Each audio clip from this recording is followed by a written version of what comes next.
마음속에 근심 있는 사람 주 예수 앞에 다 아뢰어라. 슬픈 마음 있을 때에라도 주 예수께 아뢰나. 주 예수 앞에 다 아뢰어라. 주의 친구니 무엇이나 근심하지 말고 주 예수께 아뢰라. 눈물 나며 깊은 한숨 쉴 때 주 예수 앞에 다 아뢰어라.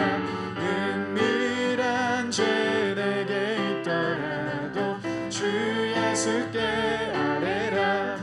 주 예수 앞에 다 아뢰어라. 주의 친구니 무엇이나 근심하지 말고 주 예수께 아뢰라. 괴로움과 두려움 있을 때에 주 예수 앞에 다 아뢰어라. 내일을 염려하지 말고 주 예수께 아뢰라. 주 예수 앞에 다 아뢰어라. 주의 친구니 무엇이나 근심하지 말고 주 예수께 아뢰라. 죽음 앞에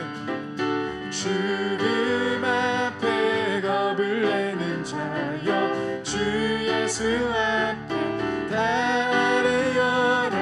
하늘나라 바라보는 자여 주 예수께 아뢰라. 주 예수 앞에 다 아뢰어라. 주의 친구니 무엇이나 근심하지 말고 주 예수께 주 예수 앞에 다 아뢰어라. 주의 친구니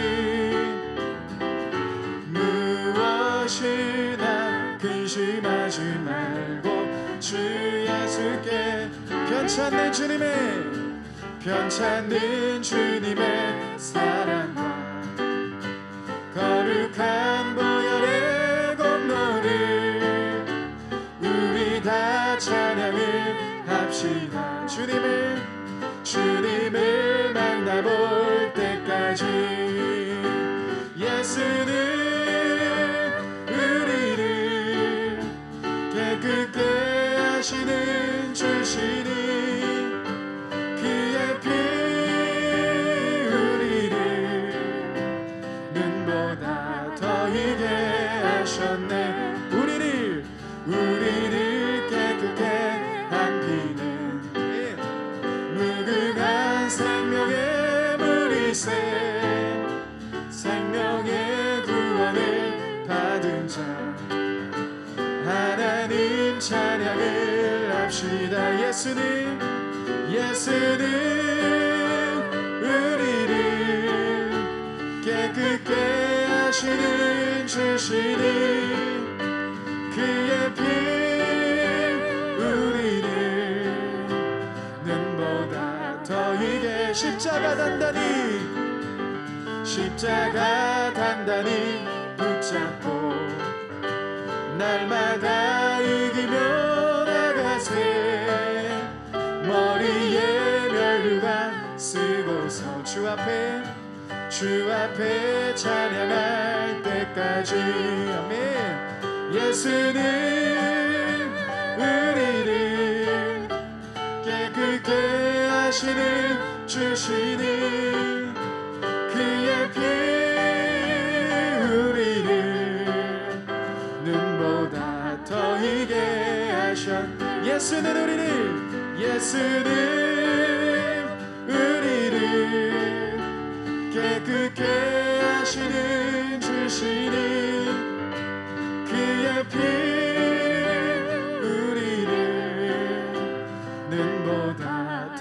터이게 하셨네. 예수는 우리를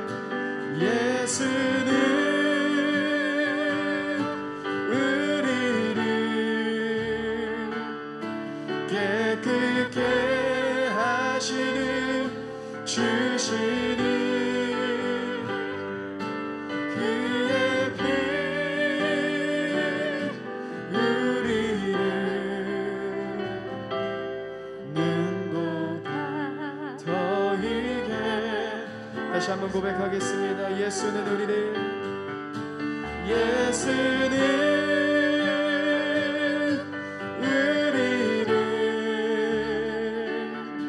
깨끗게 하시는 주시니 그의 피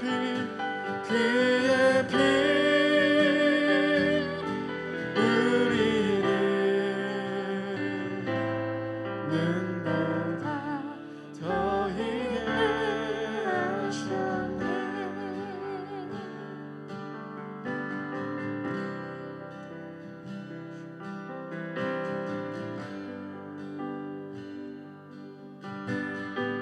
정결한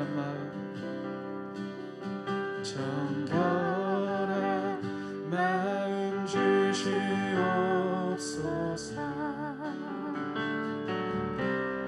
오 주님,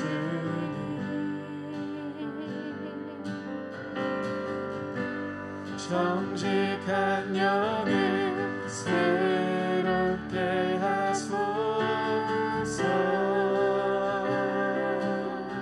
정결한 마음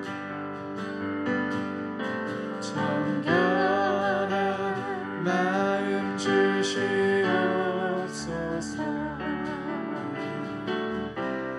오 주님, 정직한 영을 새롭게 하소서. 나를 주님 앞에서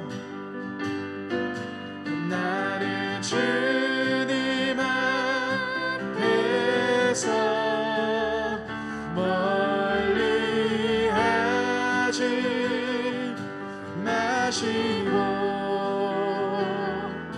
주의 성령을 거두지 마옵소서.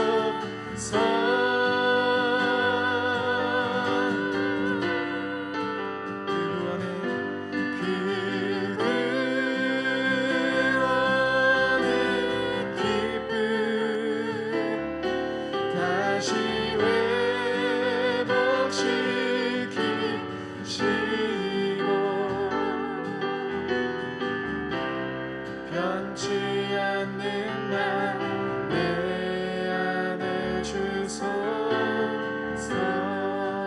다시 한번 고백하겠습니다. 정결한 마음 주시옵소서. 정결한 마음 주시옵소서.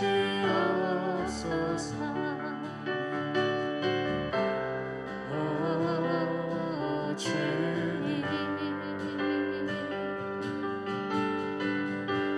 정직한 영을 새롭게 하소서. 정결한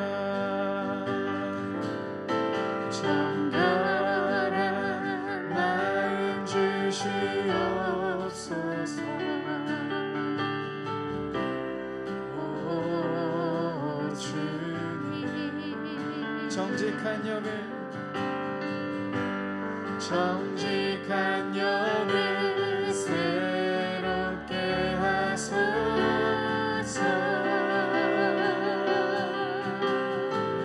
나를 주님 앞에서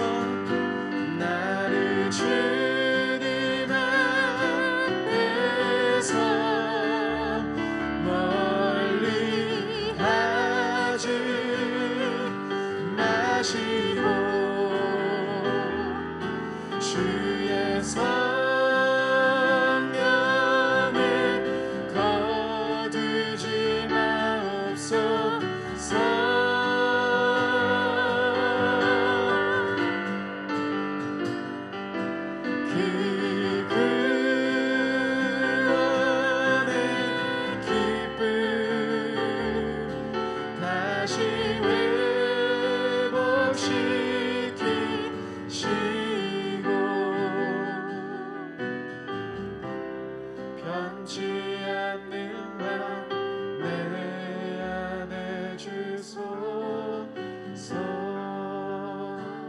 그 구원의 기쁨, 그 구원의 기쁨 다시 회복시키시고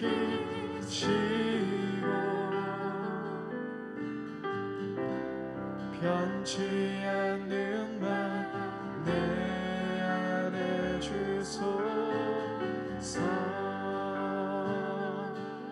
나는 찬양하리라. 나는 찬양하리라. 주님 그 이름 찬양. 예수 크신 주 이름 나 찬양하리라.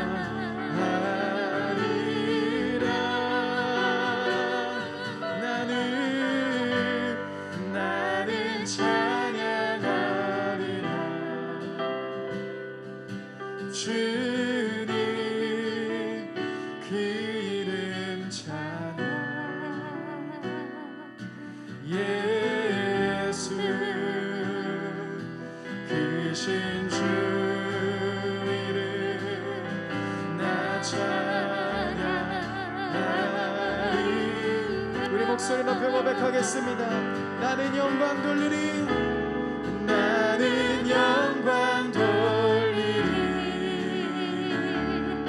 주님 영광의 이름. 오 예수 크신 주 이름 나 찬양하리라.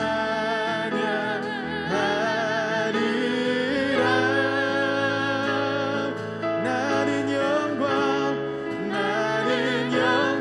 돌리리.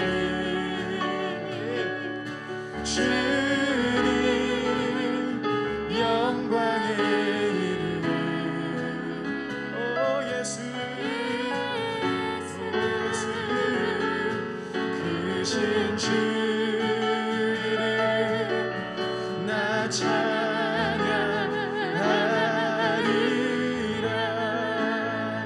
나는 영광 돌리리. 나는 영광 돌리리.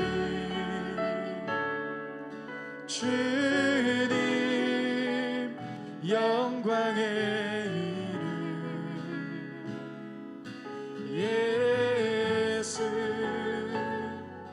크신 주 이름 나 찬양하리라.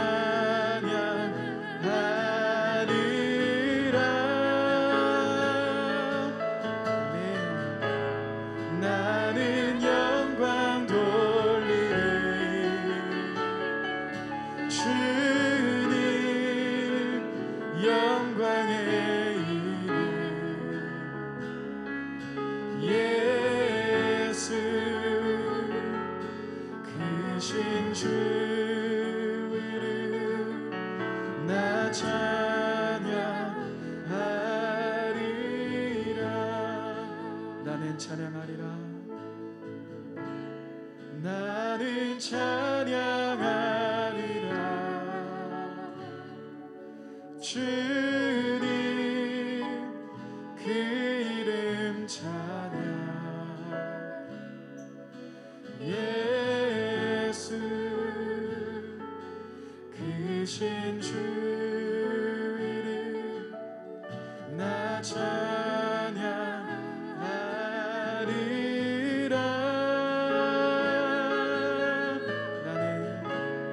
나는 찬양하리라. 주님 그 이름 찬양. 예수 크신 주 이름 나 찬양하리라.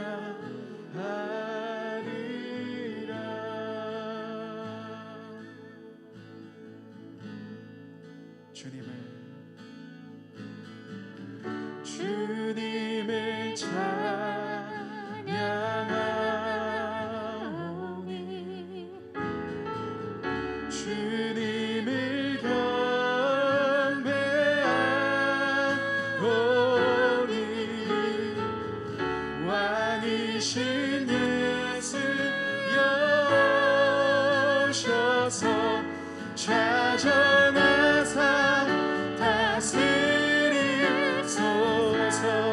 주님을 찬양하오니 주님을 찬양하오니 주님을 경배하오니 왕이신 예수 여셔서 좌정하사 다스리소서. 왕이신 예수여 왕이신 예수 여셔서 좌정하사 다스리소서. 이 시간 같이 한번 기도하며 나아갔으면 좋겠습니다. 예배할 수 없는 상황 가운데 주님은 예배한 자들을 찾고 계십니다. 우리들의 마음과 신령과 진정으로 예배하는 자들을 기다리고 계십니다. 여러분 이 시간 같이 한번 기도하십시다. 주님 내 마음을 다하여서 왕이신 주님 한 분만을 기대합니다. 주님 한 분만을 예배하기 원합니다. 주님 한 분만을 사랑하기 원합니다. 주님 나의 예배 가운데 함께하여 달라고, 오늘 이 자리 가운데 함께하여 달라고 이 시간 같이 한번 기도하며 나갔으면 좋겠습니다. 함께 기도하겠습니다. 주님 우리들의 마음을 주님께 드립니다. 하나님 예배할 수 없는 상황 가운데서도 주님 한 분만을 바라보며 나아갑니다. 주님 한 분만을 예배하며 나아갑니다. 주님 한 분만을 기대하며 나아갑니다. 주님 이곳 가운데 임하여 주시고 하나님 온라인과 오프라인 드리는 모든 자리 가운데 주님 한 분만을 바라보는 그 모든 자리 가운데 주님 찾아와 주옵소서. 오 주님 임하여 주옵소서. 우리가 주님 한 분만을 기대합니다. 오 주님 한 분만을 바라봅니다. 주님 우리 가운데 함께하여 주옵소서. 오 주님 임하여 주옵소서. 우리의 마음을 주님께 드립니다. 주님 임하여 주옵소서. 오 주님 임하여 주옵소서. 오 주님 임하여 주옵소서. 주님 한 분만을 바라봅니다. 주님 임하여 주옵소서. 주님을 더 깊이 바라봅니다. 주님을 더 깊이 예배합니다. 오 성령 하나님 임하여 주옵소서. 오 주님 임하여 주옵소서. 우리의 모든 마음과 우리의 모든 삶 주님 임하여 주옵소서.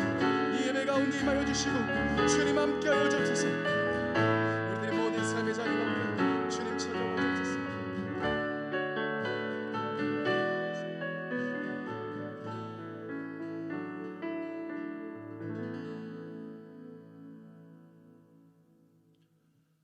주님 우리를 이 긴 고난의 때에서 속히 건져 주시옵소서.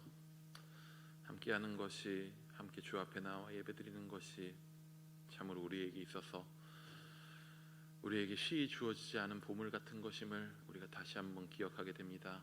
지금 이 시간 함께 모이기 힘들어질지라도 온라인으로 각자의 자리에서 그렇게 함께할지라도 주님 우리가 이 고난의 때일지라도 주 앞에 나오기는 포기하지 않게 하여 주옵소서. 어디에 있든지 간에 우리가 이 고난의 때에 주님 더 닮기 원하며 그렇기에 주 얼굴 마주하기 원하여 함께 주 앞에 나아가는 이 자리를 더욱 사모하게 하여 주시옵소서. 주님 이 시간 함께 하실 줄 믿사오며 예수님의 이름으로 기도드립니다. 아멘.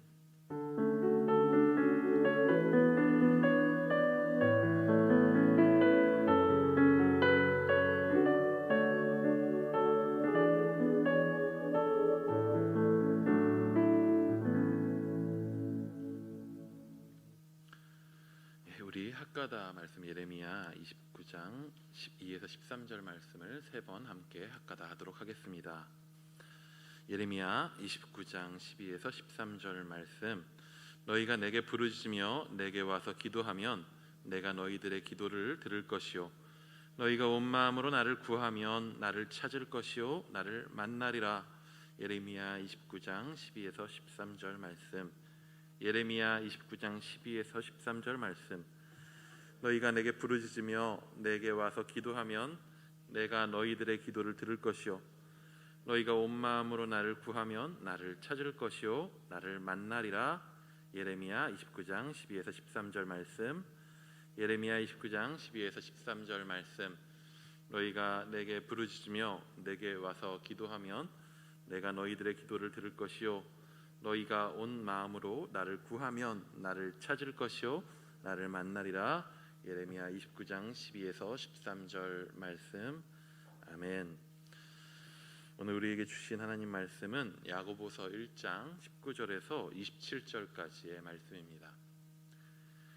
야고보서 1장 19절에서 27절까지의 말씀입니다.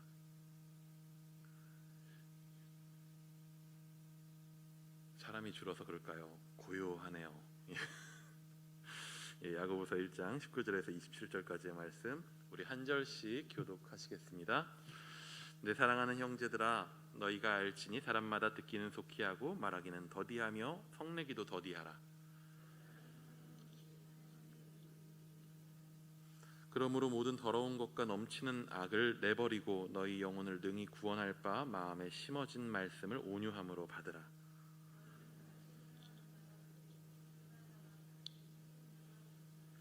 누구든지 말씀을 듣고 행하지 아니하면 그는 거울로 자기의 생긴 얼굴을 보는 사람과 같아서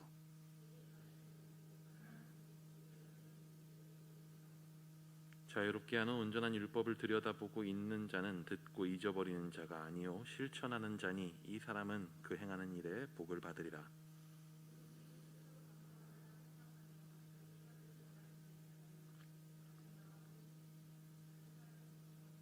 함께 읽습니다. 하나님 아버지 앞에서 정결하고 더러움이 없는 경건은 곧 고아와 과부를 그 환난 중에 돌보고 또 자기를 지켜 세속에 물들지 아니하는 그것이니라.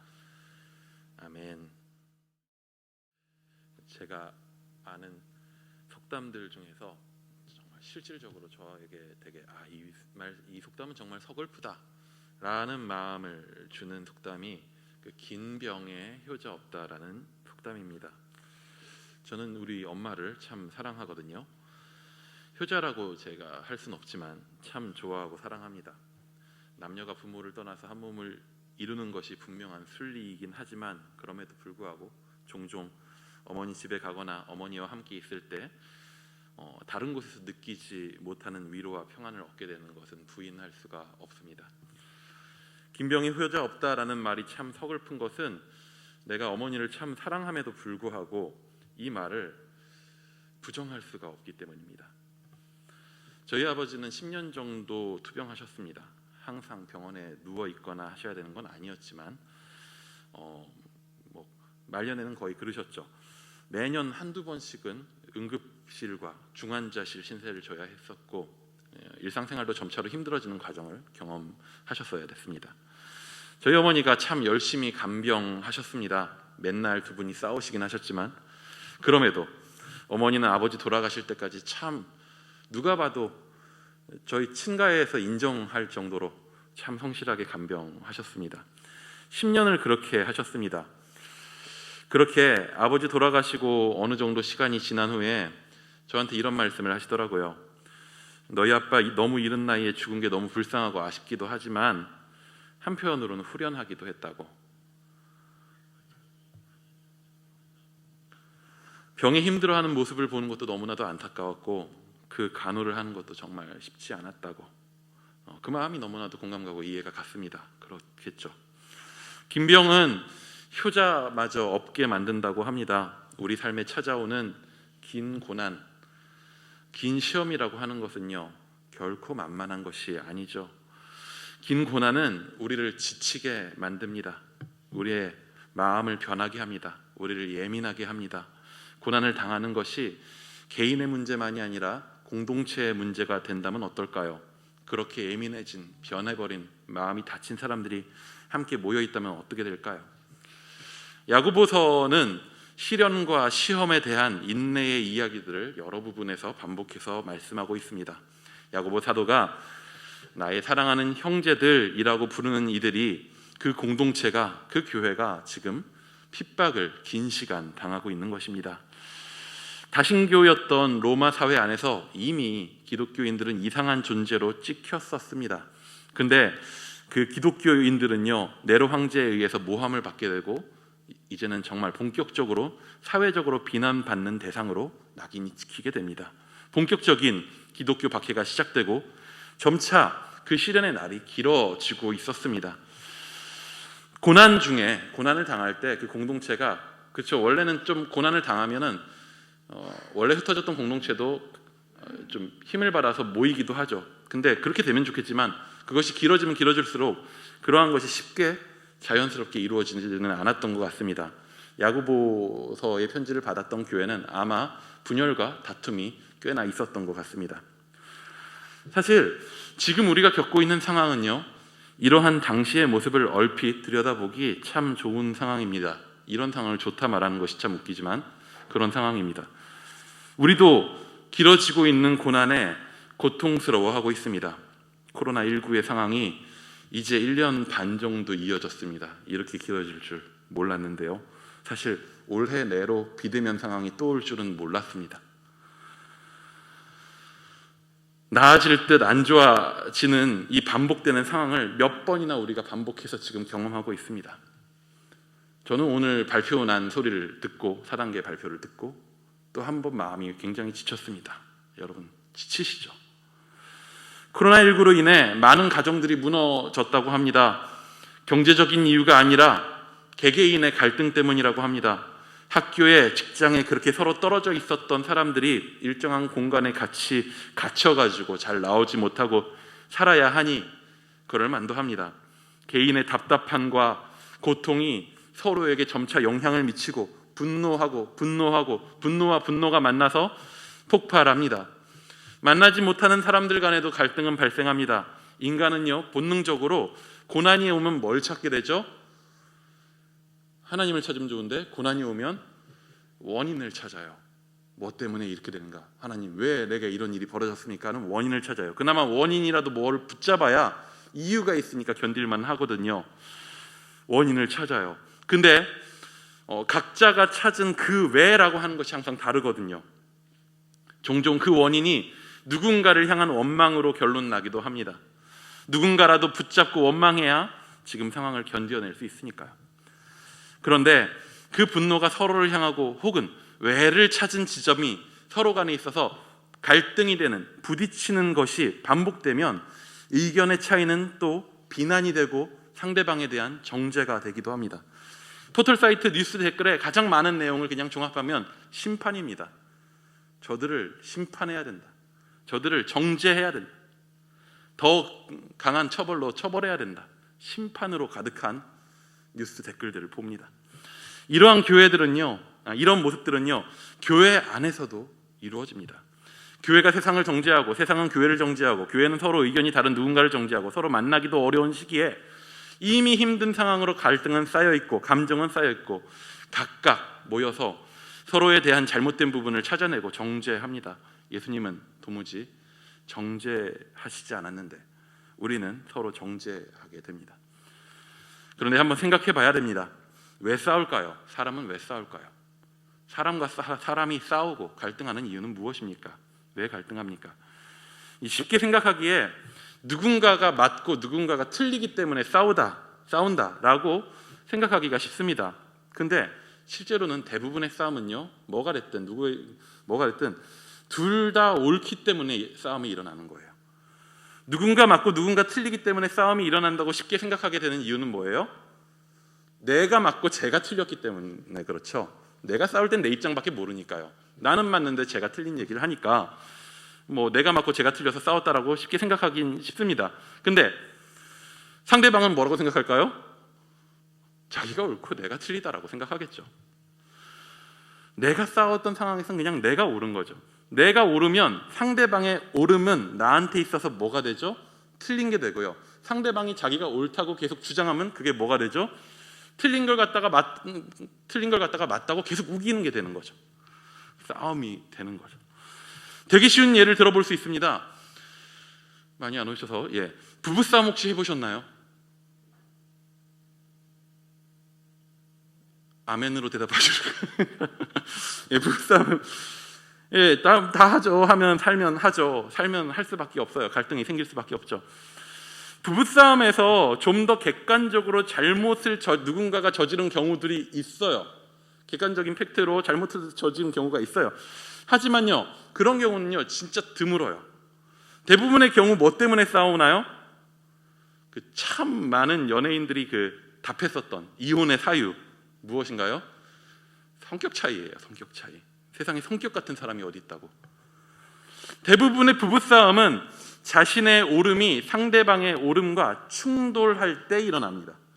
그런데 그 각각의 옳음은 어디서 오는 거냐? 자기가 그냥 생성해낸 게 아니에요. 각각의 옳음은요, 자기가 자라왔었던 그 삶들, 지난 삶들, 자기가 자라왔었던 가정 안에서의 환경과 그 모든 것들이 그 사람의 옳음이 무엇인지 만들어낸 거예요. 그 모든 생활 습관과 그 옳음이 거기서 왔어요. 각자가 자란 환경이 다르고, 그래서 생활 습관에 있어서의 옳음이 서로 달라요. 그렇기 때문에 좋은 관계가 좋게 유지하려면 어떻게 해야 된다고 이야기하죠? 상대방의 옳음에 대한 인정함이 있어야 되는 거죠. 갈등을 풀고자 한다면 내 얘기를 하면 안 되죠. 상대방의 이야기를 들어야 갈등이 풀릴 수 있는 시작이 됩니다. 사실 말은 쉬운 거죠. 그래서요, 동서양의 다양한 교훈들, 야고보서도 신약의 지혜서라고 불리니까 동서양의 다양한 격언들과 교훈들은요, 상대방의 말을 듣는 것의 중요성에 대해서 끝없이 이야기합니다. 화내고 분노하는 것 자체가, 내가 화내고 분노하는 것 자체가 그 자체가 목적이 아니라면, 내 목적이 화해하고 회복하는 것이라면 말해야 하는 게 아니라 들어야 한다는 거죠. 사실, 그리고 우리 잘 알죠. 이 말은 다 잘 아는 말입니다. 근데 오늘 야고보 사도가 다루고 있는 공동체의 관계는 조금 특별합니다. 그 갈등의 관계가 좀 특별해요. 그들의 관계는요, 사람과 사람과의 관계 이상의 무언가가 또 포함되어 있는 관계예요. 형제 간의 관계가 특별할 수 있는 이유는 뭐죠? 형제 간이 왜 형제일 수 있죠? 보통 부모가 같기 때문이죠. 한 부모 안에 태어났기 때문에 그 둘의 관계가 특별한 거죠. 야고보 사도는요, 19절에 이 편지를 받는 자들을 뭐라고 부르냐? 사랑하는 형제들이라고 부르면서 시작합니다. 그들은 형제입니다. 야고보가 편지를 쓰고 있는 그 그리스도인들은 형제입니다. 낳아준 부모가 같아서 형제가 아니라 그들의 부모는 다른 분이 계십니다. 누가 부모시죠? 하나님이십니다. 주 안에서 형제로 부름 받았기에, 진리의 말씀 안에서 낳은 바 되었기에 그들이 한 공동체가, 한 가족이 되었습니다. 교회가 되었죠. 이는 우리도 마찬가지죠. 우리도 마찬가지입니다. 우리의 관계는 그렇기 때문에 둘이 만나도 1대1이 아니에요. 1대1의 관계가 아닙니다. 우리의 관계의 중심에는요, 또 누가 계시냐면 하나님이 계셔요. 삼각형의 관계인 거죠. 나, 너, 하나님 함께 있는 관계인 거죠. 그러한 모양새가 세상에는 없는 특이한 형태입니다. 그래서 이 관계에는 서로 간의 대화를 듣는 것 이전에 그 관계 안에서 먼저 말하는 분이 계셔요. 먼저 말씀하는 분이 계십니다. 우리 19절을, 오늘 본문 19절을 한번 같이 읽어보도록 하겠습니다. 19절입니다. 시작. 내 사랑하는 형제들아, 사람마다 듣기는 속히 하고 말하기는 더디하며 성내기도 더디하라. 여기에서 듣기는 속히 하라라고 할 때 그 들어야 되는 말하는 대상이 지금 생략되어 있죠. 이걸 쉬운 성경에서는 이 부분을 서로의 말을 속히 듣는 것, 다른 사람의 말을 속히 들어라라는 것을 번역을 해 놓았더라고요. 근데 대부분의 권위 있는 번역 성경에서는요, 이 부분을 생략해 놓습니다. 누가 말하는 것을 속히 들어라고 하는지 명확하게 딱 이 절 안에서 보여주진 않아요. 근데 문맥을 따라 읽다 보면 앞에도 그렇고 뒤에도 그렇고 들어야 하는 그 말이라는 게 계속적으로 말씀임을 우리에게 보여주고 있어요. 문맥을 따라 읽다 보면 계속적으로 우리가 들어야 하는 것이, 여기서 속히 들어야 하는 것이 말씀임을 우리는 알 수 있게 됩니다. 그렇다면 이 부분도 하나님의 말씀을 속히 듣는 것으로 보는 것이 좀 더 적합한 듯합니다. 즉 19절은요, 이렇게 이야기할 수 있어요. 누구든지, 어떤 사람이 되었든지 그리스도인이라면 빠짐없이 그는 하나님 말씀 듣기를 속히 해야 된다.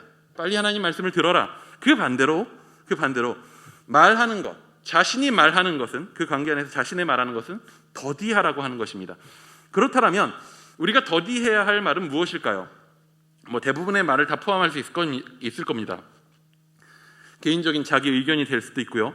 혹은 내가 갖고 있는 불만이나 상대방에 대한 비난이나 혹은 욕설 같은 거일 수도 있습니다. 다 해서는 안 될 말일 수 있죠.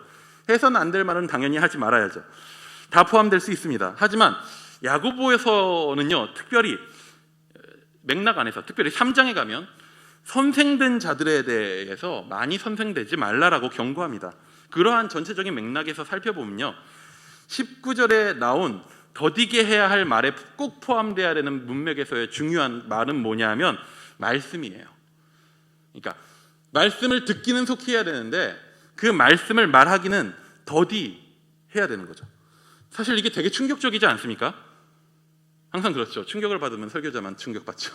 이런 것들은 되게 충격적이에요. 왜냐하면 말씀 들은 바를 말하는 것을 더디하라고 하는 거예요. 말씀을 말하는 것이 잘못일까요? 그렇게 따지면 저는 지금 최고 잘못하고 있는 사람이죠. 한 주간 열심히 말씀을 듣고 묵상하고 준비해서 말을 계속 3, 40분을 얘기하니까 이렇게 나쁜 사람이 어디 있습니까? 근데 정확히는요, 말씀을 말하는 것 그 자체가 그런 것이 아니라 정확히는 위험한 것이다 라고 할 수 있겠습니다. 말씀을 말하고 특별히 가르치는 것 자체에는요, 엄청난 함정이 있어요. 그러한 부분을 어떤 부분인지 뒤에 부분을 보면서 좀 우리가 생각할 수 있습니다. 말하기를 더디하라 한 후에 또 한 가지 무언가를 또 더디하라고 합니다. 뭘 더디하라고 하죠? 성내기를 더디하라고 합니다. 분노를 많이 하는 것은 좋지 않을 수 있죠. 화내기를 더디하십시오. 고혈압이 올 수 있습니다 라고 이 문장만 떼가지고 우리한테 말씀하는 것만은 아닐 것입니다. 이 맥락 안에서 살펴보면요, 한 통으로 우리는 좀 살펴볼 수 있어요. 이 말씀들을 한 맥락으로 우리에게 말하고 있어요. 듣기는 속히 해라. 말씀을 듣기 속히 해라. 듣기는 속히 한 후에 그것을 누군가에게 말하는 건 더디해라. 그렇게 함으로써 성내는 것을, 말을 더디함으로써 성내는 것도 더디해야 된다라고 말하는 거죠. 여러분, 아까 우리가 왜 싸운다고 했죠? 우리의 싸움은 왜 일어난다고 했죠? 왜 갈등한다고 했나요? 둘 다 옳기 때문이에요. 옳은 말 때문에 그렇습니다. 내가 옳은 말을 하고 그 옳은 말에, 내가 옳다라고 여기는 그 말에 상대방이 따라오지 못하거나 상대방이 그 의견에 부딪히거나 하면 어떻게 됩니까? 우리 안에 화가 나요. 우리가 안 믿는 가족 보고 종종 화나는 게 그런 이유 아닙니까? 세상 보면서 화나는 게 종종 그러한 이유는 아닌가요? 혹은 믿는 사람들끼리도 각자가 알고 있는 믿는 바에 있어서 중요하게 여기는 부분이 다르고 부딪히면, 그게 행동으로 나타나면 분노하게 되지 않나요?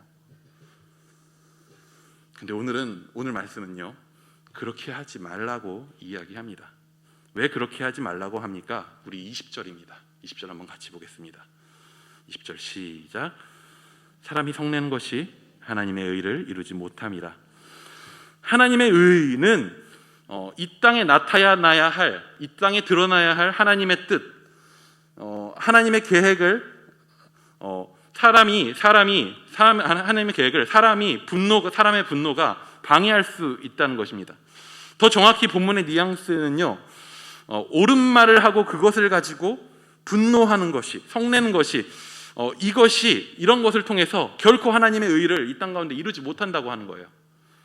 내가 옳은 말을 하고 그거에 대해서 그걸 가지고 누군가와 싸우고 그걸 가지고 분노하는 것이, 그런 방식으로는, 우리는 흔히 그렇게 잘하지만 그런 방식으로는 옳은 말을 강요하고 싸운 걸로는 하나님의 의를 절대 이루지 못한다고 하는 것입니다. 왜 그럴까요? 그것은 결론쯤 가서 다시 한번 좀 보도록 하겠습니다. 일단 표면적으로 옳은 말을 많이 하는 것의 문제는 무엇일까요? 보통 우리의 말은요, 누구의 말을 하냐면 자기의 말을 해요. 내 말을 해요. 자기의 말이라는 것은 뭐냐면 주로 자기를 위한 말이에요. 우리가 하는 대부분의 옳은 말들은요, 스스로 우리가 한번 돌아볼 수 있으면 좋을 것 같습니다. 우리가 하는 옳은 말은요, 대부분 자기 변론이나 자신의 옳음을 드러내는 부분들입니다. 아닌 경우들도 있어요. 어떻게 하면 아닐 수 있는지는 뒷부분에 또 나오겠지만, 근데 기본적으로 사람은요, 자기를 위한 말을 하는 습관을 피할 수가 없어요. 아담과 하와 타락 이후로 사람의 말은요, 그렇게 오염됐어요. 하나님과 하와 때문이라고 원망했었던, 뱀 때문이라고 원망했었던, 내가 동생을 지키는 자냐고 원망했었던, 금을 모아가지고 불에 넣었더니 금송아지가 나왔다고 그런 얘기를 하는 그런 모든 말들이요, 죄인된 우리의 습성이에요. 나를 보호하고 나를 의롭게 남들에게 보여주고 나를 포장하는 말들. 그래서 이러한 부분을 막을 수 있는 중요한 지침이 우리한테 주어지는데요, 그게 22절입니다. 22절 우리 한번 같이 보겠습니다. 시작.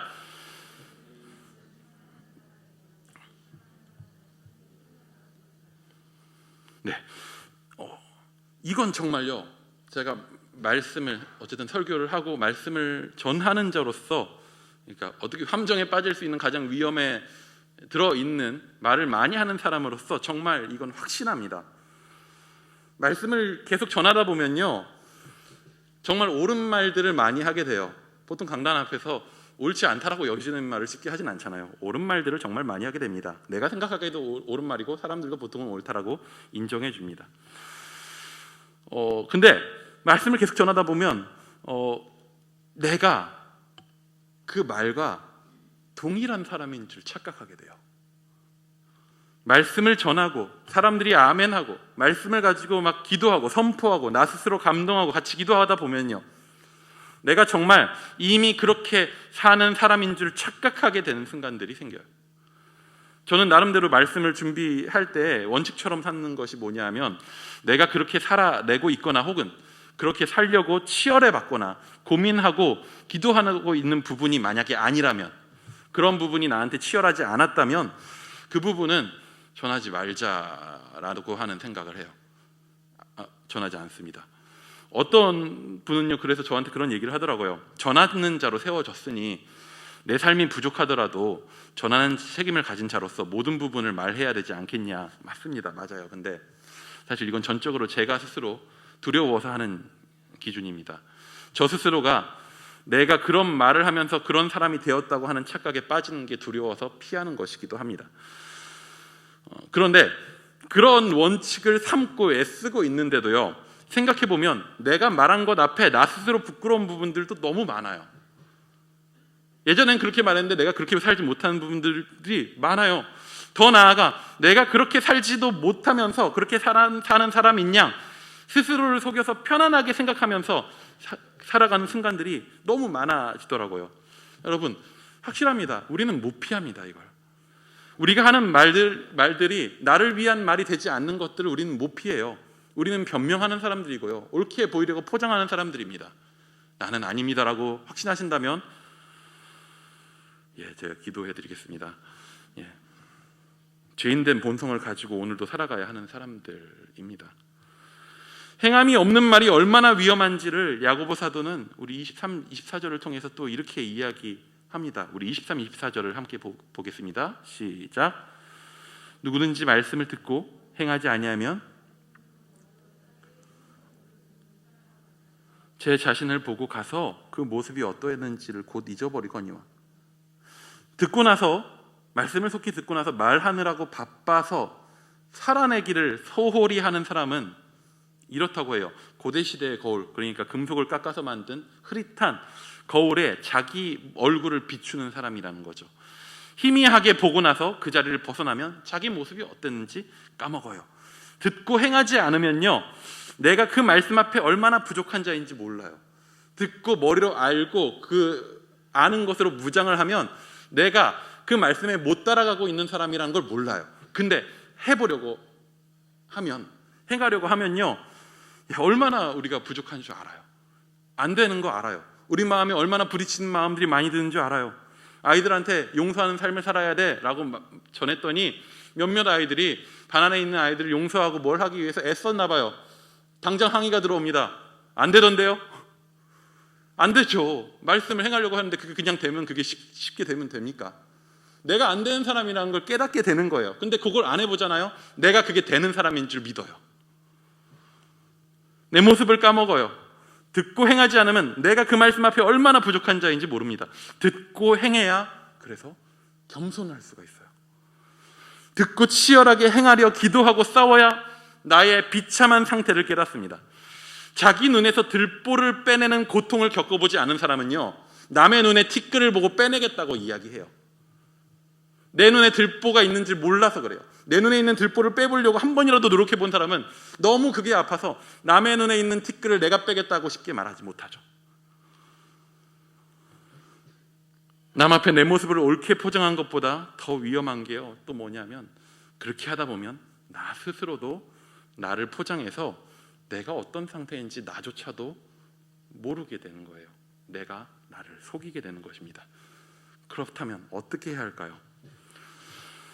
우리는 말씀을 듣는 것, 말씀을 받는 것에서부터 바로 시작해야 합니다. 우선 19절에는요, 듣기를 속히 하라고 합니다. 맞습니다. 우리는 말씀을 듣는 것이 너무나도 중요합니다. 무엇보다도 우리 모든 관계에 있어서 우선되어야 할 가장 중심이 되는, 우리 관계의 중심이신 하나님께서 말씀하시는 그 말씀을 듣는 것이 가장 중요한 일입니다. 모든 관계 속에 함께 하시는 하나님의 말씀이 모든 것 위에 우선되어야 합니다. 그런데 거기에 덧붙여 이렇게 말씀하십니다. 우리 21절입니다. 21절 함께 읽어보겠습니다. 시작. 그러므로 모든 더러운 것과 넘치는 악을 내버리고 너희 영혼을 능히 구원할 바 마음에 심겨진 말씀을 온유함으로 받으라. 말씀을 들을 때 먼저 우리가 이전에 행했었던 그 모든 더러운 것들과 악한 행실을 포기해야 된다고 합니다. 말씀 앞에 섰을 때 내가 부족했던 부분들이나 내가 할 수 없었던 그 부분들을 인정하고, 내가 여전히 죄인 되었음을, 내가 부족함을 인정하고 내려놔야 된다는 거죠. 내 안에 있는 시기하는 마음들과 자기 사랑으로 가득했던 부분들을 인정하고 포기해야 합니다. 그렇지 않으면 우리는 말씀을 우리의 악행을 포장하는데 쓰게 될 것입니다. 먼저는 인정하는 것, 하나님의 말씀 앞에 겸손히 인정하는 것, 그리고 우리에게 주어진 말씀을 온유하게 겸손히 받아들여야 합니다. 어떻게 우리는 겸손히 그 말씀을 받을 수 있나요? 내 능력으로 못 살아낸다는 것을, 나 스스로 오를 수 없다는 것을, 나는 하나님의 의를 이루는데 실패할 수밖에 없는 사람임을 이미 인정했을 때에 우리는 그럴 수 있습니다. 그렇기에 우리는 그 말씀만이 우리를 구원할 능력임을 고백하게 됩니다. 그렇게 말씀을 받으면 어떻게 됩니까? 그 말씀이 우리 안에 심겨요. 그 말씀을 남의 밭에 던지는 게 아니라 내 안에 심겨요. 그 말씀이 나를 향한 말씀이 돼요. 실패한 나의 삶을 향한 위로의 말씀이 되고, 회복의 말씀이 되고, 새롭게 하나님의 의를 이 땅 가운데 삶으로 이루어가게 하는 능력의 말씀이 됩니다. 남을 향하지 않고 내 안에 심길 때. 그러면 이제 어떻게 하면 되나요? 그 말씀 열매 맺도록 오늘 살아가야 합니다. 심긴 말씀이 자라가는 과정들을 살아내야 돼요. 몇 주 전부터 계속, 사실 이 야고보서에 들어가기 전부터, 우리 키티 말씀이 야고보서 들어가기 전부터 계속 그런 생각이 들었어요. 아이들한테, 청소년부 아이들한테 너무 많은 말씀을 가르치고 있는 건 아닐까? 너무 많은 정보를 주고 있는 건 아닐까? 열심히 듣고 있는지는 잘 모르겠지만 많은 정보를 줘도 대부분 까먹긴 합니다. 너무나도 많은 말씀의 정보들을 아이들 머릿속에 쌓고만 있는 것은 아닐까? 그런 생각이 들더라고요. 콩나물 시루에 물을 넣으면 물이 빠져나가도 콩나물이 자라듯이 애들이 잘 자라면 좋겠는데, 머리에만 쌓여서 과연 그 말씀이 능력이 있는지 어떤지도 일상에서 도전해 보지 않고 싸워보지 않는다면 애들이 과연 그 말씀이 얼마나 능력이 있는지는 알까? 혹은 머리에로만 쌓아가지고 자기 포장하는 자가 되지 않을까? 그래서요, 그런 생각이 들었어요. 매주 같은 말씀을 전할까? 이렇게 말하니까 되게 게을러 보이지 않나요? 새로 준비 안 하고 매주 그냥 같은 말씀을 계속하는 거예요. 같은 말씀 계속하고 그 말씀 중에 한 가지만, 기억나는 거 한 가지만 한번 일주일간 살아보고 안 됐었다면, 어려웠었다면 그거 가지고 또 나누고, 우리 다음 주 한 번 더 도전해보자. 서로 안 됐으니까, 안 됐을 거 아니에요. 실패했으면 서로 위로하고 격려하고 다시 도전해보고, 그것을 위해서 서로 위로하고 기도해주고 다시 으쌰으쌰 도전하러 일상으로 나아가고, 이렇게 하는 게 맞진 않을까? 라는 생각이 끊임없이 들더라고요. 물론 앞으로 말씀을 준비하지 않겠다는 말은 아닙니다. 계속 같은 말씀을 전하지 않을, 어떻게 할지는 잘 모르겠어요. 무엇이 최선의 방법인지는 지혜를 구하며 좀 만들어가야 하겠습니다. 하지만 중요한 건 뭐냐면, 말씀을 살아내는 우리의 삶이 우리의 말보다 중요하다는 거예요. 내가 알고 있는 것보다 중요하다는 거예요. 오늘 말씀 제목은요, 오늘 말씀 제목이 우리 연간 주제에서 조금 바꾼 거죠. 연간 주제를 그대로 제목으로 쓰는 건 너무나도 부담스러워서 일상을 나타내는 일과 삶으로 좀 변형해 봤습니다. 우리가 속히 들은 말씀은요, 우리의 일의 자리, 우리가 일하는 자리에, 말이 아닌 행동으로, 우리의 삶의 자리에, 아는 것이 아닌 삶으로 나타나야 합니다. 말씀이 일상이 되어라는 구호는요, 일상생활 속에서 말씀을 많이 읽읍시다 정도의 목표만을 갖고 있는 것이 아니라, 말씀이신 예수께서 육신이 되셨던 것처럼 우리의 일상이 말씀으로 살아내지는 것이 가장 중요한 방향일 것입니다. 그렇다면 말씀이 일이 되고 삶이 되는 것은 어떤 모습으로 결국에 나타나느냐? 야고보 사도는 그러한 삶에 대해서 경건이라고 하는 이름을 붙입니다. 최소한 이런 건 경건이 아니야 라고 말하는 게 있습니다. 우리 26절입니다. 시작. 누구든지 스스로 경건하다 생각하며 자기 혀를 재갈 물리지 아니하고 자기 마음을 속이면 이 사람의 경건은 헛것이라. 앞에서도 계속 말했었던 바로 그 모습입니다. 스스로 옳다 여기고 그 근거가 되는 내가 들은 말들을 다른 이에게 속히 말하며 계속 자신의 참 모습을 보지 않고 자기 마음을 속이는 것은 내가 생각하기엔 정말 난 되게 경건한 사람처럼 느껴져요. 그렇게 하면 무장돼 있거든요, 아는 것으로. 근데 자기 혀를 재갈 물리지 않는다면 헛것입니다. 그렇다면 참된 경건은 무엇입니까? 말씀이 삶이 되는 모습은 무엇일까요? 무엇보다도 앞에 잠시 나왔었던 질문, 하나님의 의를 이루는 삶은 어떠한 모습일까요? 우리 27절입니다. 함께 읽습니다. 시작. 하나님 아버지 앞에서 정결하고 더러움이 없는 경건은 곧 고아와 가부를 그 환난 중에 돌보고 또 자기를 지켜 세속에 물들지 아니하는 그것이니라. 환난 중입니다. 고아와 가부뿐만 아니라 당시 그리스도인들이 다 환난 중이었습니다. 핍박받고 있었습니다. 그 고난이, 그 환난이 길어집니다. 모두가 예민해지고 우리 고난의 이유를 어디선가 찾으러 탓할 곳을 찾습니다. 문제가 뭔지, 그럼 옳은 건 뭔지, 옳은 말들을 찾습니다. 최소한 그리고 본능적으로 사람은 그 탓의 대상에서 나는 벗어나고 싶습니다. 말씀을 듣습니다. 거기서 내가 생각하는 옳은 것이 무엇인지 생각하고 말합니다. 그리고 그 말이 맞는 사람끼리 모이고 맞지 않는 사람들을 배척하고 편이 생기고 갈등이 되고 싸움이 됩니다. 누군가가 더 옳을 수도 있고 누군가 확실히 틀렸을 수도 있습니다. 맞아요, 그럴 수도 있죠. 하지만 확실한 건 그렇다고 해서 성내는 것으로 결코 하나님의 의를 이루지 못한다는 거죠. 그렇다면 그 상황 속에서 무엇을 해야 합니까? 모두가 고난당하고 있어요. 나도 고난당하고 있고 우리도 지금 고난당하고 있죠. 그렇다면 당시 교회에서 모두가 고난당하고 있을 때 다 괴롭지만 누가 가장 취약한 사람들입니까? 그럼에도 교회는 처음에 생겼을 때 서로를 돌보며 시작했습니다. 가진 것을 나누어 필요에 따라서 나누며 시작되었습니다.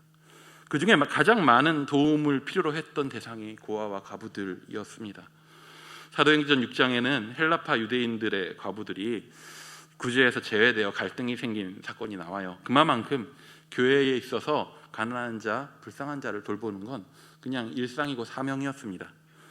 근데 환난 중이에요. 다 같이 힘들죠. 어떤 사람이 사는 게 쉬웠겠습니까? 핍박당하고 있는데. 근데 어떤 사람들은 그 어려운 시기에 선생이 됩니다. 선생이 되려 합니다. 옳은 것이 무엇인지 편을 나누어 싸웁니다. 삶이 아닌 말로 옳음을 증명하려고 합니다. 참 본능적인 모습이죠. 그 와중에 어떤 사람들은 자신들이 감당해 왔었던 그 일들을 포기하지 않습니다. 어려운 시기에 정말 더 큰 어려움을 겪고 있는 고아와 가부들을 돌봅니다. 내 인생도 힘들고 불쌍하지만 더 큰 어려움을 겪고 있는 이들을 바라봅니다. 원망할 누군가를 찾는 것이 아니라 불쌍한 누군가를 찾은 거죠. 그리고 그들을 돌보면서 세상의 방식이 아닌 그리스도의 방식으로 오늘을 여전히 견디며 살아가려 애씁니다. 야고보 사도는 이것을 경건이라고 이야기합니다. 이러한 경건을, 정말 참된 경건을 삶으로 우리에게 보여주신 분들 두 분의 이야기를 하면서 좀 말씀을 맺도록 하려고 합니다. 혹시 여순 사건 아시나요? 주중에 담임 목사님께서 알려주셨어요. 여순 사건. 꼭 역사를 잘 공부해야 한다고 하셔서 제가 공부했습니다. 전남 여수와 순천에서 남노당, 즉 남조선 노동당이 무기고를 습격하고 반란을 일으켰었던 사건입니다. 남쪽에 있었던 공산주의자들이 저지른 일이었죠. 당시 많은 사람들이 죽임을 당했습니다. 그리고 그 사건의 희생자 중에 한 사람이 누구였냐면 우리가 너무나도 잘 아는, 사실 잘 아는 이야기를 하려 합니다. 우리가 너무나도 잘 아는 손양원 목사님이었습니다. 당시 전남 여수 애양원이라고 하는 한센병자를 돌보는 시설에서 사역을 하고 계셨습니다. 근데 1948년 여수에서 여순 사건이 일어났을 때 반란군 세력이 누구를 죽이게 되냐면 손양원 목사님의 두 아들을 기독교인이라는 이유로 살해하는 사건이 벌어집니다. 상상도 하기 싫은 일이죠. 내 아이가 죽는다는 거. 손양원 목사님의 두 아들이 하루아침에 억울하게 죽음을 당했습니다. 그런데 그거보다 더 충격적인, 더 놀라운 일은 장례식장에서 일어납니다. 손양원 목사님은 장례식장의 자리에서 감사의 기도를 드립니다. 그 기도의 내용 몇 가지만 좀 읽어드리도록 하겠습니다. 다 읽기엔 너무 길고 몇 가지만. 이렇게 말씀하셨어요. 제가 이 시간에 무슨 답사를 하고 무슨 인사를 하겠습니까마는 그래도 하나님 앞에 감사하는 마음이 있어서 몇 말씀 드립니다. 첫째, 나 같은 죄인의 혈통에서 순교의 자식들이 나오게 하셨으니 하나님 감사합니다. 둘째, 허다한 많은 성도들 중에 어찌 이런 보배들을 주께서 하필 내게 맡겨주셨는지 그 점 또한 주님께 감사합니다. 다섯째로 넘어갈게요. 다섯째, 예수 믿다가 누워 죽는 것도 큰 복이라 하거늘 하물며 전도하다 총살 순교 당함이리요. 하나님께 감사합니다. 정말 충격적인 건 7번째 기도부터입니다. 7째, 나의 사랑하는 두 아들을 총살한 원수를 회개시켜 내 아들 삼고자 하는 사랑의 마음을 주신 하나님 감사합니다.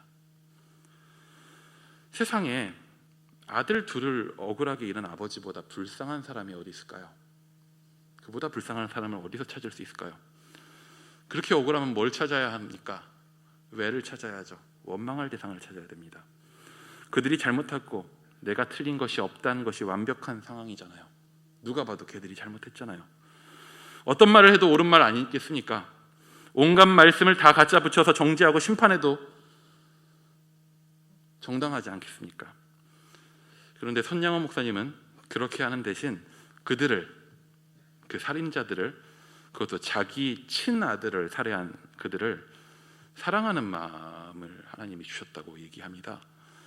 불쌍한 사람이 누군가를 사랑하려면, 안 그래도 불쌍한 사람이 누군가를 사랑하려면 어떤 상황이 돼야 하냐 하면요, 나도 너무 불쌍한데 상대방을 보니까 제가 더 불쌍해야 돼요. 그래야 불쌍한 마음 간에 공감이 이루어지고 상대방을 긍휼히 여기는 마음이 내 안에 내가 고통당하는 중에도 생겨요. 손양원 목사님 보시기에 그 살해자는, 그는 손양원 목사님 보시기에 고아인 거예요. 하나님 아버지를 모르는 고아인 거죠.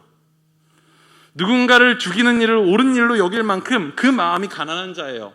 과부입니다. 남편 잃어가지고 아무것도 채워지는 마음이 없어서 누군가를 죽여야지 자기의 옳음을 증명하고 그렇게밖에 살아갈 수 없는 그런 사람들로 보이는 거죠. 두 아들을 잃은 그의 손양원 목사님의 마음은 고난 가운데서도 풍요로웠지만 살인을 행한 그들의 마음은 비어 있었습니다. 손양원 목사님은 그들을 긍휼히 여겼고 그 마음 안에 그들을 향한 아버지의 마음이 채워졌습니다. 어떻게 그런 마음이 채워질 수 있었을까요? 그 일을 가능케 하신, 참된 경건을 이루신 또 한 분이 계십니다. 그분은 말씀을 들을 자가 아닙니다. 말씀하시는 분입니다. 그분은 말씀으로 온 세상을 지으신 분입니다. 그의 말은 그 뜻대로 무조건 이루어지기 때문에 틀릴 수도 없고 거짓일 수도 없습니다. 우리는 말로 거짓 모습을 만들어내고 나 스스로도 속일지 모르지만 그분의 말씀은 참됩니다. 그분은 자신을 배신하고 떠나버린 죄인들을 향해서 정죄하고 심판할 수 있는 유일한 분입니다. 유일한 그 권리를 가지신 분이에요. 그런 그분이 그를 배신하고 떠난 우리를 향해서 말씀하십니다. 말씀하셔요. 근데 말씀하시는데 말하지 않으셔요. 말씀은 하시는데 말하지 않으셔요. 어떤 정죄의 말도 심판의 말도 않으시고, 더 나아가 소리내시지도 않아요. 그분의 말씀은요, 소리가 되지 않고, 그분의 말씀은 소리가 되는 대신 무엇이 됐냐면 육신이 되셨어요. 삶이 되셨고 생명이 되셨어요. 그분의 말씀은 우리가 그의 아들이라고 믿습니다. 말씀이신 아들은 이 땅에 오셔서 종종 혼내기도 하셨어요. 가르치시기도 하셨죠. 근데 그분의 궁극적인 목적은 거기에 있지는 않으셨습니다. 그분은 그에게 주어진 삶을, 그의 생명을 십자가라고 하는 심판의 자리로 스스로 이끌었습니다. 말씀이신 그분은 거기서 자신의 모든 생명으로 행하셨고, 그 일은 참으로 하나님의 의를 이루었습니다. 하나님의 의를 이루는 방법은 오직 그분이 행하신 그 방법뿐입니다. 그렇기에 말로 성내는 것으로 절대 따라갈 수 없죠. 왜 말로 성냄으로 하나님의 의를 이룰 수 없나요? 하나님은 그런 방법으로 일하시지 않기 때문입니다. 오직 하나님의 방법으로 하나님의 의가 이루어집니다. 우리에게 뿌려진 말씀은 예수 그리스도로 우리 안에 심겨졌습니다. 우리가 해야 할 말은 자신을 심은 그리스도의 행동을 따라 삶으로 소리내줘야 합니다. 우리에게 다시 한번 고난이 길어졌습니다. 이제 비대면이 다시 시작되고, 2주라고 하지만은 정말 2주 만에 빨리 괜찮아졌으면 좋겠지만, 그 기간 동안 우리는 다시 한번 또 힘들 거고, 모이지 못할 거고, 마음의 고통이 따를 것입니다. 그 어려운 시기 가운데 우리는 어떻게 말하고 살지를 결정해야 할 것 같습니다. 말하기를 속히 하고 성내는 자가 될지, 말씀이 육신이 되신 예수께서 하신 것처럼 말씀을 오늘 내 삶에 심음으로 우리의 삶이 예수와 같은 모습으로, 예수님 닮은 모습으로 열매 맺게 될지, 우리가 말로 정죄하는 대신 말로 격려하고 위로하고 우리의 고통을 서로 나누고 함께 세워져 갈 수 있는 고난의 때, 견디는 때가 될 수 있기를 축복합니다.